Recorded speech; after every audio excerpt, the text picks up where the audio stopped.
कभी कभी लोग इस्कॉन के ऊपर आक्षेप लगाते हैं कि आप लोग केवल कृष्ण की भक्ति करते हैं, कृष्ण कृष्ण कृष्ण। भगवान के तो और भी तो बहुत सारे स्वरूप हैं। भगवान रामचंद्र हैं, परशुराम हैं, नरसिंह देव हैं, और भी भगवान के विविध रूप हैं। तो परम सत्ता एक ही है, भगवान एक हैं। लेकिन समय समय पर भगवान अपने आप को कई रूपों में प्रकट करते हैं। भगवत गीता का विख्यात श्लोक है, यदा यदा ही धर्मस्य ग्लानिर्भवति भारत अभ्युत्थानम अधर्मस्य तदात्मानां सृजाम्यहम् परित्राणाय साधूनां विनाशाय च दुष्कृतां धर्म संस्थापनार्थाय संभवामि युगे युगे। तो यद्यपि भगवान सब कुछ करने में समर्थ हैं किसी भी रूप में, लेकिन अपने अवतार काल में केवल उतनी ही शक्तियों को प्रकट करते हैं जितनी शक्तियों की आवश्यकता होती है। और ऐसा नहीं है कि हम केवल भगवान कृष्ण की ही पूजा करते हैं। जैसे जुहू का मंदिर है मुंबई में, वहां पे पूरा राम दरबार है। राम लक्ष्मण सीता हनुमान जी हैं। यहाँ गौर निताई है, भगवान जगन्नाथ जी हैं, भगवान नरसिंह देव हैं। पर हाँ, भक्ति केवल कृष्ण की जाती है। क्यों? क्योंकि भगवान पूर्ण पुरुषोत्तम भगवान है। पूर्ण पुरुषोत्तम भगवान यानी कि जब श्री कृष्ण प्रकट हुए अपने मूल स्वरूप में, तो उन्होंने अपने भगवता का 100% प्रदर्शित किया। एते चांस कला पुंसः कृष्णस्तु भगवान स्वयं, वे स्वयं भगवान है। और बाकी सब कौन है फिर? उनके अंशों के अंशों के अंश है।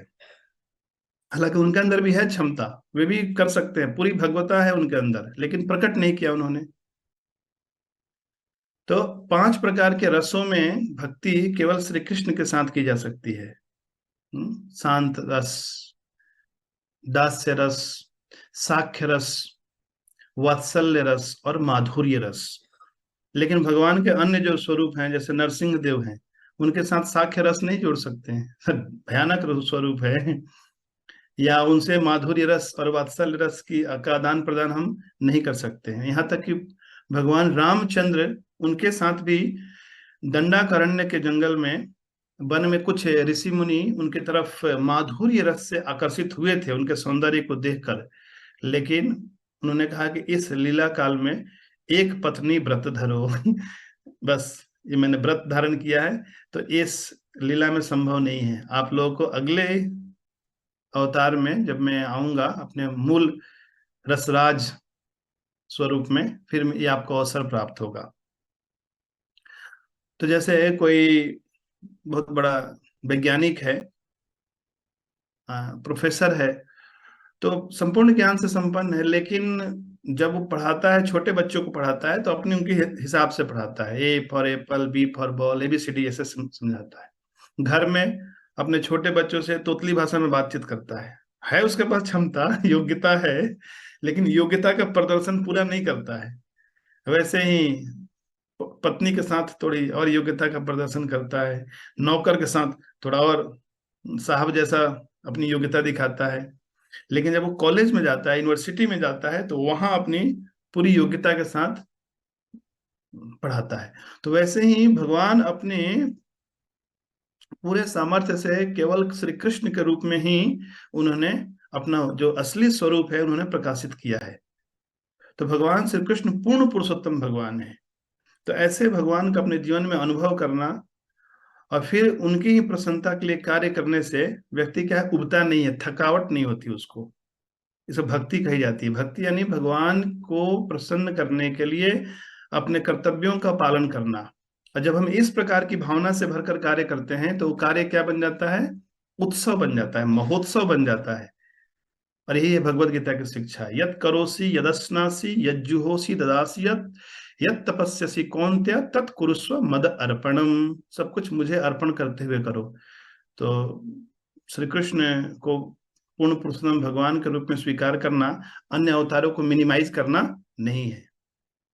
एक बार की बात है, सूरदास तुलसीदास के पास गए। उन्होंने कहा, अरे आप तो राम की पूजा करते हैं, राम की भक्ति करते हैं, जो कि 12 कला के अवतार है, आप कृष्ण की क्यों नहीं करते? कृष्ण तो 16 कला, 100% भगवान है।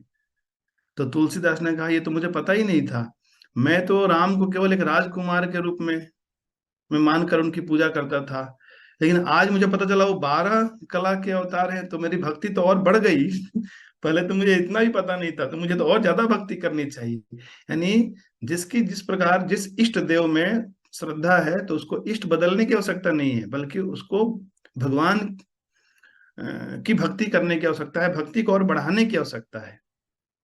तो जो राम के अनुयायी हैं, राम के उपासक हैं, उनको राम की भक्ति बंद करके कृष्ण की भक्ति की करने की आवश्यकता नहीं है। पर कभी कभी ऐसा होता है कि भगवत प्रेरणा से ही वो व्यक्ति बरबस श्री कृष्ण के माधुर्य के प्रति, श्री कृष्ण की लीला के प्रति आकृष्ट हो जाता है, फिर ऑटोमेटिक वो राम की भक्ति बंद करके कृष्ण की भक्ति शुरू कर देता है। तो उसमें कोई दोष नहीं है। लेकिन किसी को अनायास ही राम की भक्ति छोड़कर कृष्ण की भक्ति करने की आवश्यकता नहीं है। श्रील प्रभुपाद की जय।